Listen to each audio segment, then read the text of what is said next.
앞에 옆에 있는 분과 인사하는 시간 갖겠습니다. 나는 당신을 무조건 사랑합니다.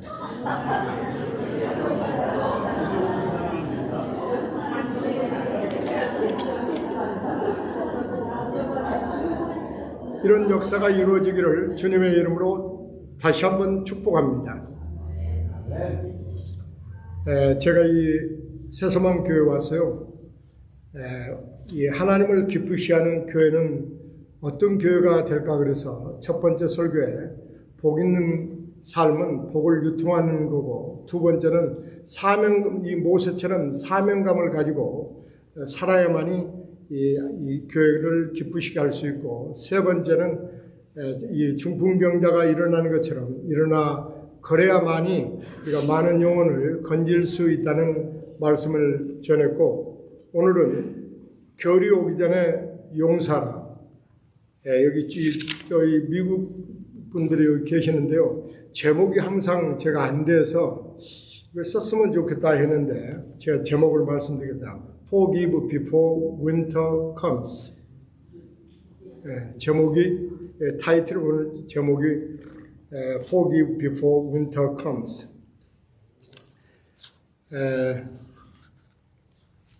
여러분이 또 사랑해 주시고 또 이 단에서 말씀을 전하게 주셔서 4주 동안 여러분과 함께 이렇게 은혜를 나누게 됨을 하나님께 감사를 올려드립니다. 우리는 모두 인간은 다 불완전합니다. 그래서 자신도 모르게 내뱉은 한마디가 여러분 다른 사람들의 마음에 아픔과 상처를 주기도 합니다. 그래서 우리는 서로가 말조심하고 용서를 해야 하는 것입니다. 그런데 다른 사람들부터 용서를 받을 때의 기쁨보다 다른 사람을 용서해 줄 때 여러분 더 기쁘다는 것입니다. 기쁘고 즐겁고 행복해집니다. 이것은 남을 용서해 준 사람들만이 경험할 수 있는 직접적인 경험입니다. 그러므로 내가 누구를 미워하면 그 미움의 독이 먼저 내 몸에 퍼지기 시작합니다. 그리고 나서 나 자신은 미움의 독 때문에 병들어 죽을 수밖에 없다는 것입니다. 하나님께서는 우리 인간을 만드실 때 하나님의 형상으로 지음을 받았습니다. 하나님의 형상으로 지음받은 우리 인간은 미움과 시기, 남을 저주하는 독을 우리 마음속에 두지 못하도록 하나님께서 하셨습니다. 우리가 상대방의 얼굴을 진흙을 칠하기 위해서는 내 손에 흙을 묻혀야만이 여러분 다른 사람의 얼굴에 진흙을 칠할 수 있게 되는 것입니다. 내가 먼저 상대방을 미워하면 내 마음에 미움의 독이 가득 차게 됩니다. 그래서 내가 살기 위해서, 내가 마음의 평강을 누리기 위해서 남을 용서하는 것입니다. 우리들은 모든 일을 멈추고 죽음을 기다리는 추운 겨울, 노년 시절이 어느 누구에게나 한 번은 찾아옵니다.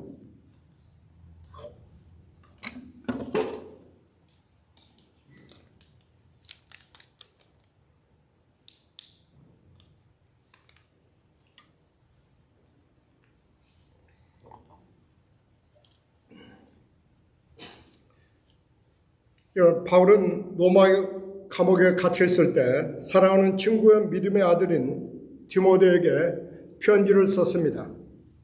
디모데에게 마가를 데려오라고 하였습니다. 여러분 왜 마가를 만나고 싶어 하였을까요? 마음에 쌓아뒀던 오해를 풀고 용서하고 화해하고 사랑하고 싶었습니다. 인생의 추운 겨울을 보내기 위해서 겨울이 오기 전에 과연 우리가 해야 할 일은 무엇이라고 생각하십니까? 첫째, 용서를 받으려면 먼저 용서하십시오. 로마서 5장 8절에 우리가 아직 죄인이 되었을 때 그리스도께서 우리를 위하여 죽으심으로 하나님께서 우리에게 대한 자기의 사랑을 확증하셨다고 말씀하고 있습니다. 우리가 이미 십자가에 이루시는 예수님의 용서를 믿고 받아들일 때 하나님과 여러분은 하나님의 자녀가 될 수 있다는 것입니다. 그러나 예수님의 용서를 믿지도 않고 받아들이지도 않고 한다면 하나님과 우리 관계는 아무런 의미가 없다는 것입니다. 하나님과 친밀한 관계를 유지하려면 어떤 상황에서도 용서를 해야 합니다. 용서는 선택 과목이 아니라 필수 과목이기 때문입니다. 만약 우리가 용서를 할 수 없다면 우리 자신들이 천국 가는 다리를 부숴버리는 경우와 마찬가지입니다. 본문 11절에 누가만 나와 함께 있으니라 내가 올 때 마가를 데리고 오라 그가 나의 유익하니라 하였습니다. 마가는 오순절 성령이 임하는 마가의 다락방의 주인입니다. 그리고 어릴 적부터 예수를 잘 믿었습니다. 바울이 1차 전도여행을 떠날 때 따라갔습니다. 나중에 도중에 병이 걸려 15일 동안 사도 바울이 돌보았습니다. 하나님께서 모두 치료해 놓으니까 자기는 다시 고향으로 돌아가 버렸습니다. 그때 바울은 마가를 이해할 수가 없었습니다. 하나님이 병을 고쳐주셨으면 당연히 전도여행을 같이 가는 거지 그렇지 않고 있기 때문에 그런 마음이 무척 아팠습니다. 또한 그를 이해할 수가 없었습니다. 그 바울이 2차 전도여행을 떠나러 가자 마가 찾아왔습니다. 이제 내가 당신의 말을 잘 들을 테니 나를 데리고 전도여행을 떠나 주십시오 하고 얘기했습니다. 그런데 바울은 가차없이 거절했습니다. 바울은 마가를 용서할 수가 없었습니다. 사도행전 15장 39절과 40절에 서로 심히 다투어 피차 갈라서니 바나바는 마가를 데리고 배를 타고 구브로로 가고 바울은 실라를 택한 후에 형제들에게 주의 은혜를 부탁을 받고 떠났습니다. 바울은 동행하던 바나바가 마가의 문제로 바울과 심히 다투었습니다.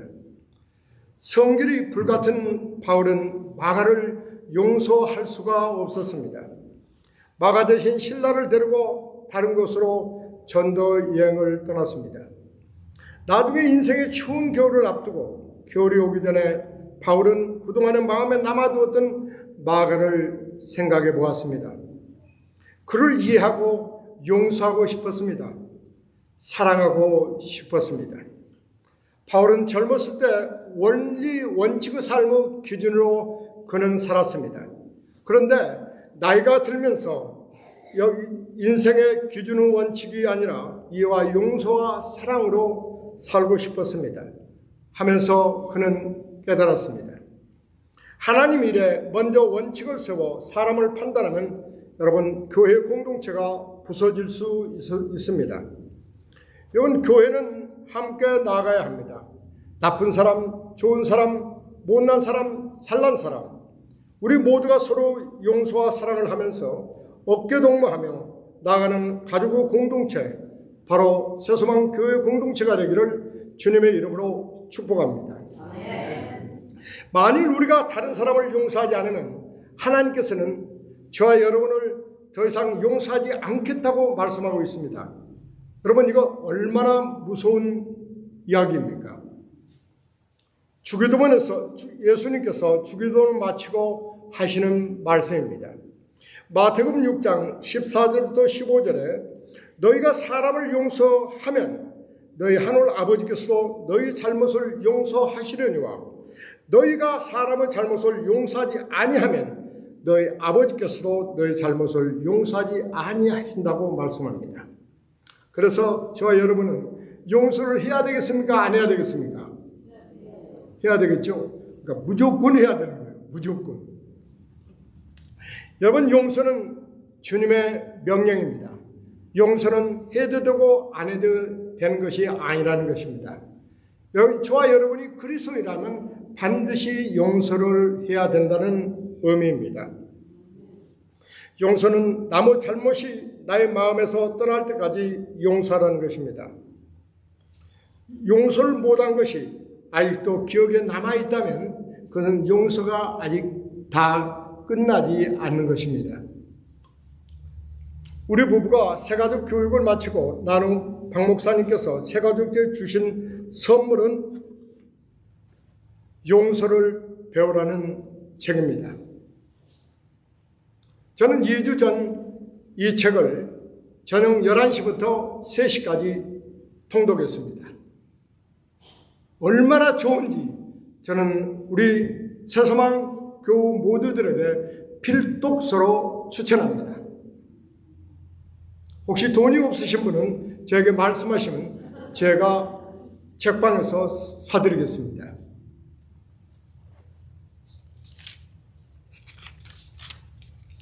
팀 켈러 저자는 용서를 배우라는 책에서 우리가 생각보다 원한이 많고 용서에 인색한 사람들이다. 그래서 다른 사람이 입은 상처에 쉽게 지배당하는 존재라고 말하고 있습니다. 추운 겨울처럼 실망과 본의 아닌 상처에 파묻혀 살아간다는 것입니다. 그래서 우울증 환자들이 다른 사람들 많이 여러분 총으로 죽이고 있지 않습니까? 용서는 마음으로 느끼기 전에 베푸는 것이다. 용서한다는 것은 가해자와 다른 사람들과 자신에게 그 일을 다시는 거론하지 않겠다는 것이 용서라는 것입니다. 상대가 잘못을 인정하러 들지 않을 때도 반드시 이 책에서는 용서하라고 말하고 있습니다. 용서 없이는 사랑할 수 없이 용서 없이는 우리가 살아갈 수도 없다고 말씀하고 있습니다. 하나님의 용서를 경험하면 치유와 회복이 일어나며 치유 근거는 우리를 용서하려고 값비싼 희생을 치르신 예수님을 믿고 바라보는 데서 있다고 말씀하고 있습니다. 예수를 바라보면 가해자를 용서할 수 있고 화해할 수 있고 대화할 수 있다고 팀 켈러는 말합니다. 우리는 용서의 은혜를 받은 자들입니다. 사랑하는 교회 여러분, 혹시 지금도 용서하지 않은 분이 계십니까? 부모와 자식 관계, 또한 부부 관계, 교우 관계, 목사 교인 관계, 직장 관계 모두 용서하기 바랍니다. 용서하면 마음이 평안해지고 기쁨이 찾아오게 된다는 것입니다. 둘째, 일방적으로 용서하고 화해하십시오. 여러분, 용서는 상대방의 의사와는 상관없이 하나님 앞에 행해지는 것이고 화해는 상대방과 관계 속에서 행해지는 것입니다. 용서는 일방통행이라면 화해는 쌍방통행입니다.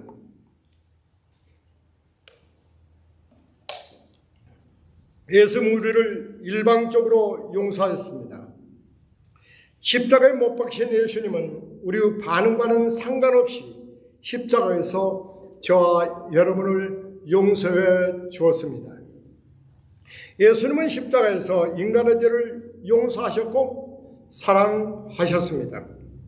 그리고 하나님과 우리를 화목하도록 죄의 담을 허물었습니다. 에베소 2장 14절에 우리와 합평하신지라 둘로 하나를 만드사 중간에 막힌 담을 허셨다고 말씀하고 있습니다.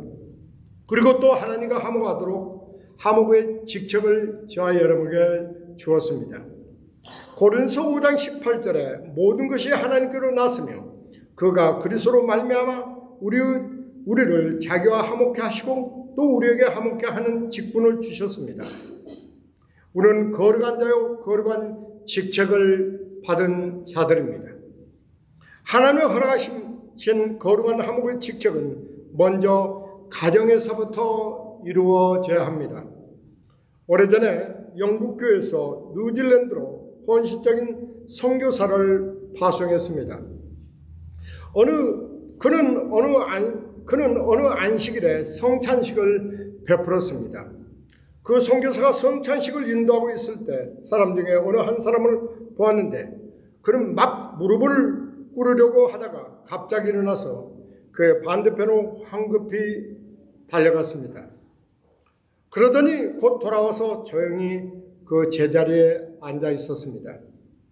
성찬식이 끝난 후 목사가 그를 한쪽으로 데리고 가서 이상한 행동하는 것을 물어보았습니다. 내가 무릎을 꿇려고 할 때 나의 아버지를 죽여서 그 피를 빨아먹은 이 종족의 주장이 바로 내 다음 사람임을 저는 알아채 살았습니다. 나는 모든 신에게 그 사람을 다음에 만날 때는 반드시 죽이기로 서약하였습니다. 그 사람을 보는 순간 처음에는 복수하겠다는 충동이 거의 나를 압도하여 선교사님이 보다시피 그 힘에서 벗어나려고 나는 돌진했습니다. 그런데 문득 예수님이 십자가에 달리신 때 자기를 못 박은 자를 위해서 아버지 그들을 용서하여 주시옵소서, 그들은 자기들이 무엇을 하고 있는지를 모르고 있나이다 하는 것이 생각이 떠오르기 시작했습니다. 그러다 나는 나의 아버지를 죽인 사람을 용서할 수 있다는 생각이 들어 옆에 앉아서 무릎을 꿇었습니다.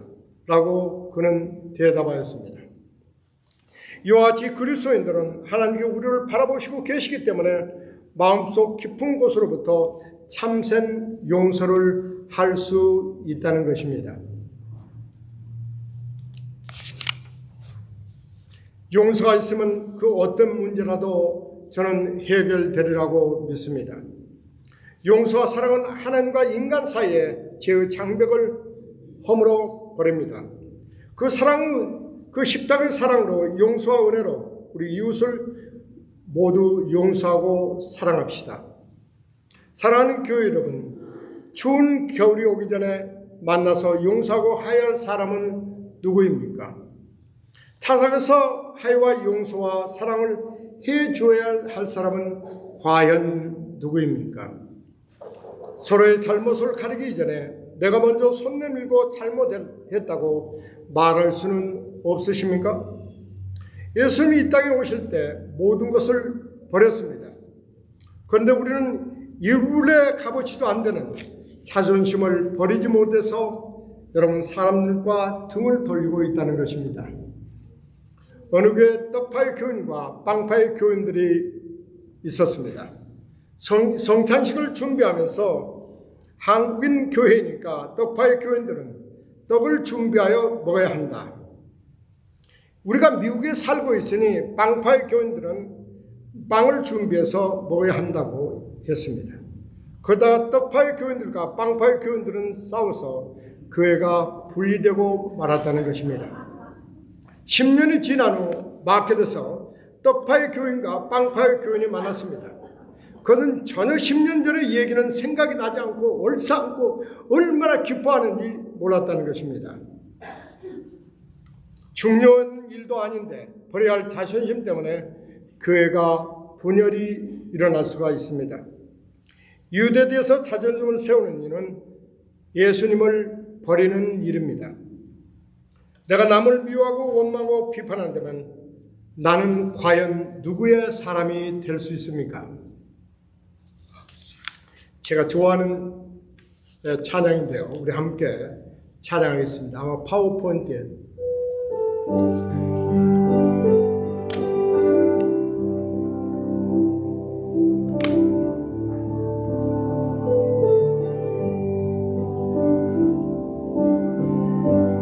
내가 먼저 손 내밀지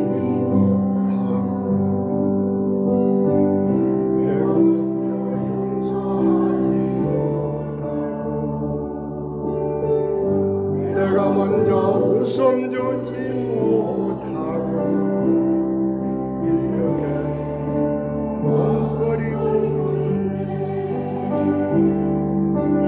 먼저 손 내밀지 그가 먼저 용서하길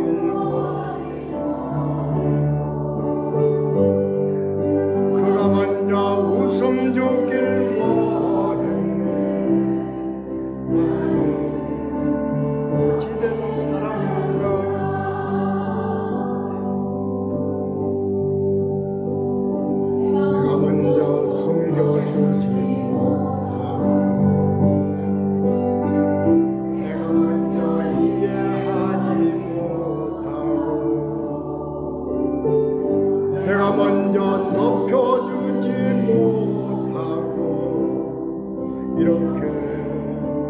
고집 부리고 있네.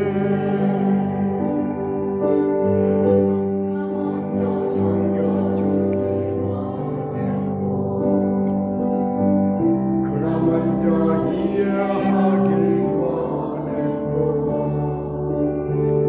그가 먼저 높여주길 원했네. 나는 어찌된 사람인가.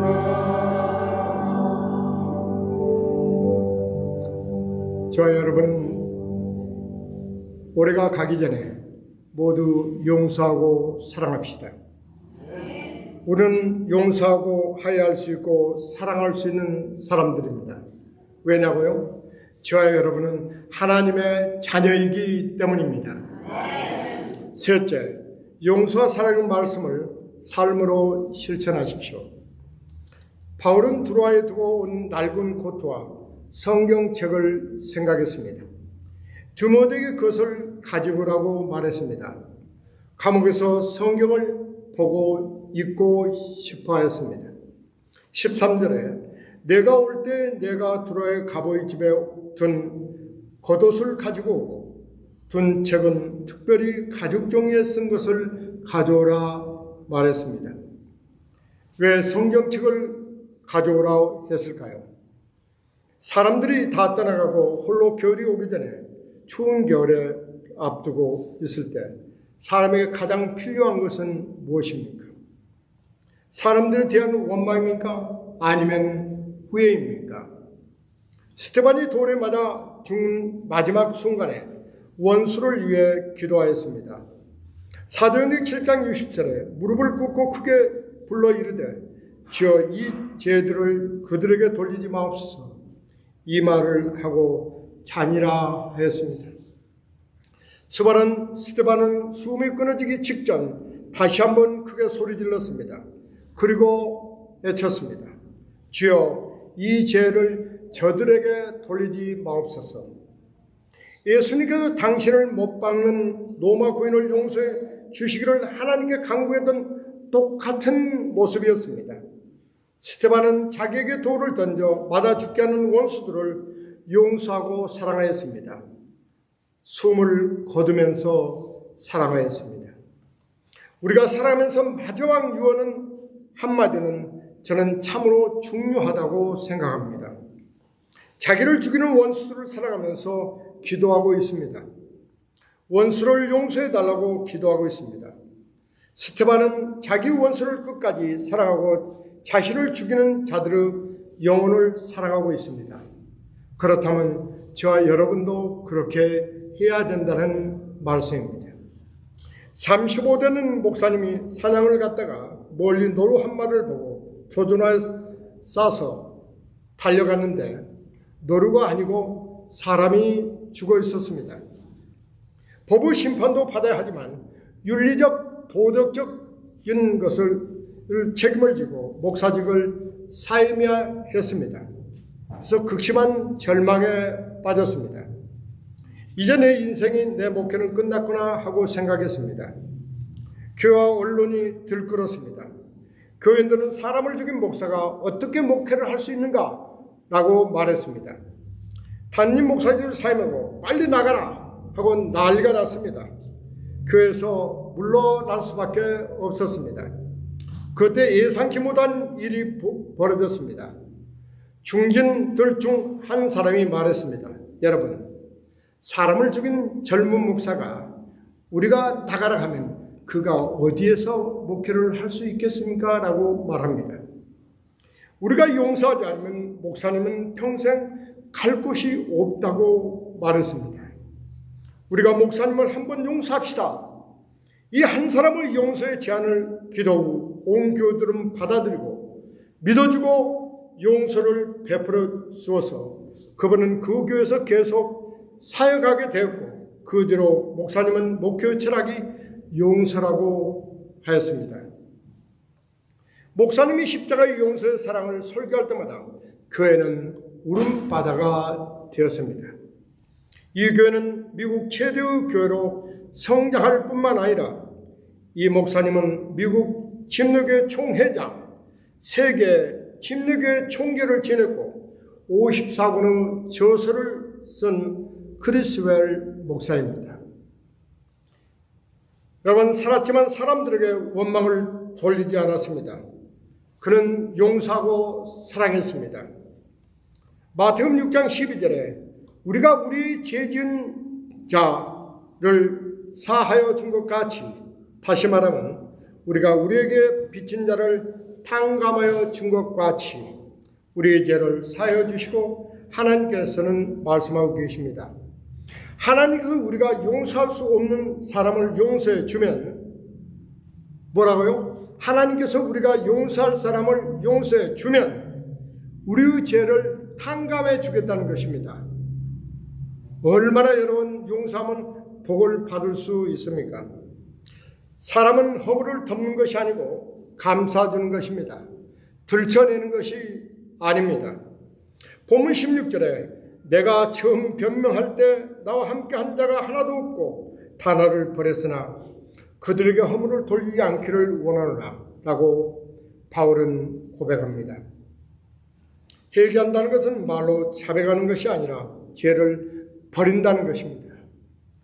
뭔가 또한 마음과 악한 행동을 완전히 끊는 것을 여러분 회개라고 말합니다. 바울과 함께 처음 복음을 전파할 때 함께했던 사람들이 모두 떠나버렸습니다.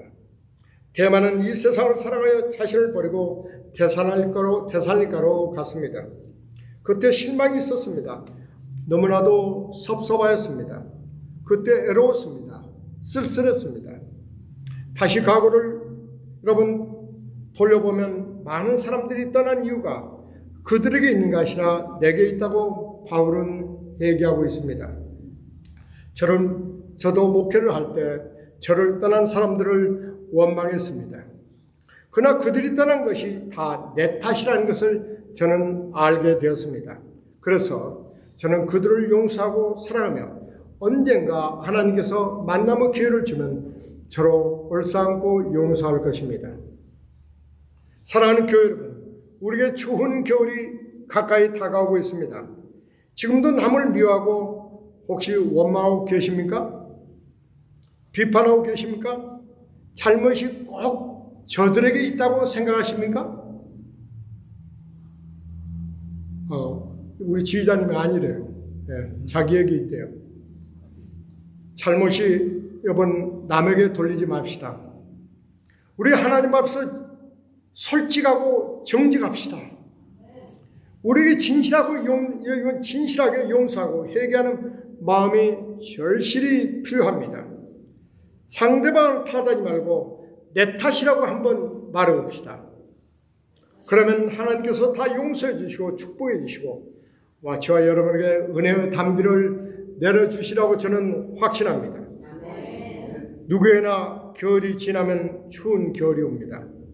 우리는 추운 겨울을 준비해야 합니다. 물질 준비를 하다가 주님의 마음으로 인생의 겨울 준비를 여러분 하지 못한다면 얼마나 애로운 삶을 살 수 있겠습니까? 우리가 물질을 준비하다가 인생의 심판의 겨울을 준비하지 못한다면 어리석은 부자와 같은 인생을 살 수 있다는 것입니다. 오늘 우리는 죽음 앞에 서야 합니다. 바울은 죽음을 준비했습니다. 하나님 앞에 자신의 삶을 드렸습니다. 18절에 바울은 주께서 나를 모든 악한 일에서 건져내시고 또 그의 천국에 들어가도록 구원하시리니 그에게 영광이 세세 무궁토록 있을지어다. 아멘이라고 말하고 있습니다. 말씀을 맺겠습니다. 인생의 추운 겨울이 오기 전에 우리 자신의 삶을 다시 한번 돌아보십시오. 마음에 혹시 걸리는 사람이 있으면 용서하시기 바랍니다. 먼저 예수님이 우리 관계를 어떻게 생각하고 있는지를 한번 생각해 보시기 바랍니다. 그리고 예수님 마음으로 오해가 있으면 회개하고 이해하고 사랑하십시오. 나의 판단을 버리고 용서하고 화해해야 합니다. 그럴 때 예수님의 용서와 사랑의 말씀이 가정에서, 사회에서, 교회에서 이루어지게 된다는 것입니다. 인생의 추운 겨울을 보내기 위해서 겨울이 오기 전에 우리가 할 일은 무엇입니까? 첫째, 용서를 받으면 먼저 용서하십시오. 용서를 받으려면 먼저 용서하십시오. 둘째, 일방적으로 용서하십시오. 셋째, 용서와 사랑을 말씀을 삶으로 실천하십시오. 추운 겨울이 오기 전에 2023년이 여러분 가기 전에 소소한 장로교회 교우들이 만약에 마음에 걸렸던 사람이 있다면 이제는 마음에 쌓았던 오해를 풀고 무조건 용서하고 조건 없이 사랑하여 하여 현장이 되시기를 주님의 이름으로 축복합니다.